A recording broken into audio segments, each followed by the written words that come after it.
छोटा नेता है तो छोटा झूठ बोलता है, बड़ा नेता है तो बड़ा झूठ बोलता है, और सबसे बड़ा नेता है तो सबसे बड़ा झूठ बोलता है। ये बात है कि नहीं है? छोटे नेता है तो छोटा झूठ, बड़े नेता है तो बड़ा झूठ, और सबसे बड़े हैं तो सबसे बड़ा झूठ बोलते हैं। पहली बार झूठ बोला था कि नोटबंदी होगी तो भ्रष्टाचार खत्म हो जाएगा। बताओ कहां भ्रष्टाचार खत्म हो गया? जब से ये पुलिस का 100 नंबर से 112 हुआ है, ये हमारी पुलिस भी कबाड़ा हो गई है।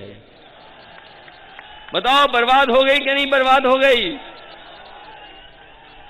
और ये डबल इंजन की सरकार में, डबल इंजन सरकार में भ्रष्टाचार डबल हुआ है डबल के नहीं हुआ है?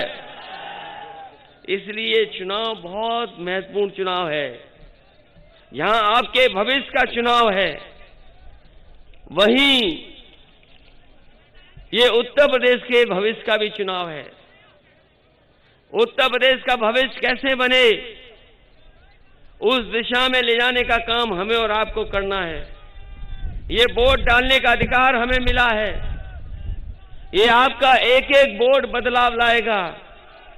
बताओ बदलाव लाओगे कि नहीं लाओगे?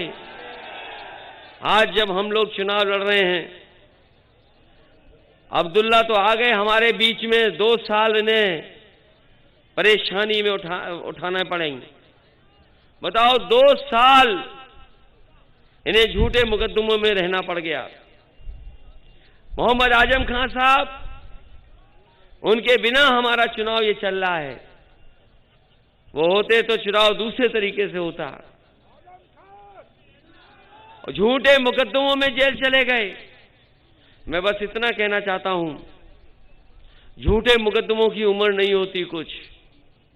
झूठे मुकदमे की उम्र ज्यादा नहीं होती। झूठे मुकदमे का सफाया होने का काम होगा। सोचो आप, कभी कल्पना करो आप, इनके ऊपर तो झूठे मुकदमे लगे, और वो जानते होंगे काय काय के मुकदमे लगे हैं। पेड़ चोरी का भी मुकदमा है, भैंस चोरी का मुकदमा है, बकरी चोरी का मुकदमा है, किताब चोरी का मुकदमा है, शराब की बोतलों का मामले का है इन पे मुकदमे। न जाने कितने मुकदमे हैं।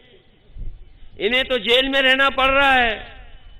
जिन्होंने अखबार पढ़ा होगा आज का, बताओ जीत से कुचलने वाले को जेल से बाहर आ गया कि नहीं आ गया? बताओ। इन पे मुकदमे भैंस के, इन्हें जेल में रहना पड़ रहा है। मुकदमे किताब चोरी के हैं, इन्हें जेल में रहना पड़ रहा है। और जिनको हमने आपने टीवी पर देखा, आज भी वीडियो है कि जीत सर किसानों को कुचल दिया, वो बताओ जेल से बाहर हैं। यही न्यू इंडिया है कि जो तरक्की पसंद होगा, जो यूनिवर्सिटी बनाएगा, जो आपके हक और सम्मान के लिए लड़ेगा, उसको सजा होगी, उसे जेल भेजा जाएगा, और जो किसानों को कुचल देगा उसको जेल से बाहर कर दिया जाएगा। सोचिए, ये है new India Bharatiya Janata party का। अगर कहीं दुनिया में उदाहरण हो तो बताओ, एक कोई उदाहरण हो दुनिया में बता दो जहां पर किसानों को कुचला गया हो जीत से। कहीं दुनिया में उदाहरण नहीं है। लेकिन उत्तर प्रदेश का चुनाव है, इसीलिए जेल से बेल मिल गई और जेल से बाहर आ गए।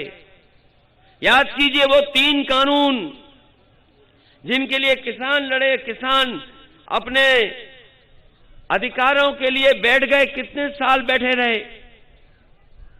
700 से ज्यादा किसान शहीद हो गए। इस सरकार ने कोई सुनवाई नहीं की। बताओ 700 किसान शहीद हुए कि नहीं हुए वहां पर?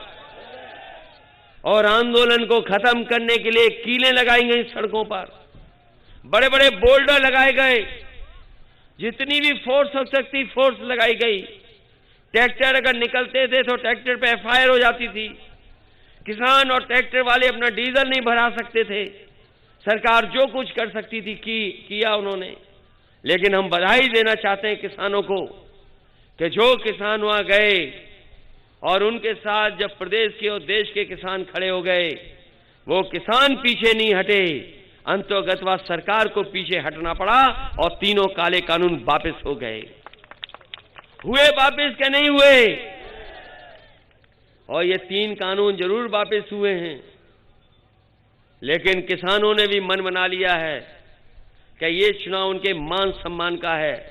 ये भारतीय जनता पार्टी के लोग अगर कान पकड़ करके 700 उठक बैठक भी लगाएंगे तो भी किसान उन्हें माफ करने वाले नहीं हैं। बताओ, माफ करोगे ऐसे लोगों को? इसलिए हम आपसे निवेदन करने आए हैं, ये अन्यायी सरकार है, झूठी सरकार है, इनके नेता झूठे हैं। बड़े नेता ने तो पहले ही एक छोटे नेता को पैदल पैदल कर दिया। बताओ, पैदल पैदल किया था कि नहीं किया था? और जो छोटा नेता गुस्से में आ गया तो उसने एक उप मुख्यमंत्री को स्टूल पे बैठा दिया। और ज्यादा गुस्सा आया तो अभी उनका मैनिफेस्टो था, उससे फोटो हटा दी। फोटो हट गई तो ये स्टूल वाले उप मुख्यमंत्री अपने समाज को कोई हक और सम्मान नहीं दिला सकते हैं। मुझे खुशी है कि महान दल भी आज समाजवादी पार्टी के साथ खड़ा हो गया है। महान दल के अध्यक्ष चुनाव लड़ रहे हैं, उनके परिवार के लोग चुनाव लड़ रहे हैं बगल में। फर्रुखाबाद में भी उनकी पार्टी लड़ रही है। हम लोगों ने उन्हें साथ लाने का काम किया है, महान दल भी साथ आ गया है। और स्वामी प्रसाद मौर्य जब से आए हैं तब से भारतीय जनता पार्टी के दरवाजे में ताला लग गया है। बताओ, उनके आने से ताला लग गया कि नहीं लग गया? और अभी अलीगढ़ का बोर्ड पड़ गया है। अलीगढ़ वालों ने तो लगा दिया है ताला ऐसा कि जिसकी चाबी बीजेपी को नहीं मिलने वाली। आप लोग सफाया करोगे कि नहीं करोगे यहां से? इसलिए जिनकी जितनी छोटी सोच होती है उतने ही छोटी चीजों के आरोप लगाते हैं। कहां मोहम्मद आजम खान साहब यूनिवर्सिटी और कॉलेज बना रहे थे आपके भविष्य को बेहतर बनाने के लिए। नई पीढ़ी आगे बढ़े, आगे जाए। ये भारतीय जनता पार्टी के लोग नई सोच के खिलाफ हैं, पढ़ाई के खिलाफ हैं। आप लोग पढ़ लिख जाओगे तो समझदार हो जाओगे, उनके झांसे में नहीं आओगे, इसलिए खिलाफ हैं।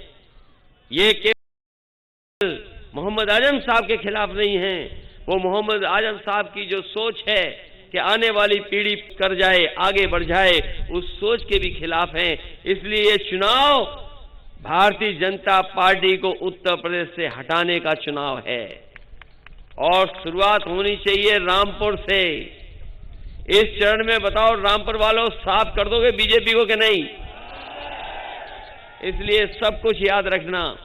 और समाजवादी पार्टी के प्रत्याशी हमारे विजय सिंह जी हैं, इनको अच्छे वोट दे करके जिताने का काम करना। जिताओगे कि नहीं जिताओगे? पिछली बार तो थोड़ा पीछे रह गए, अब तो सब गणित तो समीकरण आपके पक्ष में है गणित और समीकरण आपके बीच में कि नहीं? मैं देख रहा था उत्साह से यहां से साइकिल ऊपर कर दी थी। ये साइकिल तो नहीं भूल जाओगे? साइकिल का पैडल इतनी तेज मारना, इतनी तेज मारना, इतने वोट देना, इतने वोट देना कि सबसे बड़ी जीत हो। जिताएंगे। और हम आपको भरोसा दिला के जा रहे हैं, बिजली के सवाल पर, इलाज के सवाल पर, दवाई के सवाल पर हम आपके लोगों की मदद करने का काम करेंगे। आज भी सड़कों पर अगर 100 नंबर वाली गाड़ी 112 हो गई है, वो समाजवादी लोगों की देन है। जो एम्बुलेंस चल रही है, जो एम्बुलेंस आप गांव बुला करके मदद मांगते हैं अस्पताल तक ले जाने के लिए, वो भी समाजवादी पार्टी की देन है। हमें रामपुर में अगर गरीबों के इलाज के लिए, गंभीर से गंभीर बीमारी के इलाज के लिए अगर अच्छा अस्पताल बनाना पड़ेगा तो सरकारी अस्पताल बना करके आपको पूरी की पूरी दवाई और इलाज मुफ्त कराने का काम हम लोग करेंगे। इसलिए इस बार साइकिल की मदद कर देना, एक एक वोट साइकिल पे दे करके इन्हें जिताने का काम करना, यही निवेदन, यही अपील मैं आपसे करने आया हूं। बहुत बहुत धन्यवाद, बहुत बहुत आभार प्रकट करता हूं। ये BA, TT, ये शिक्षा में हमारा घोषणा पत्र पढ़ लें।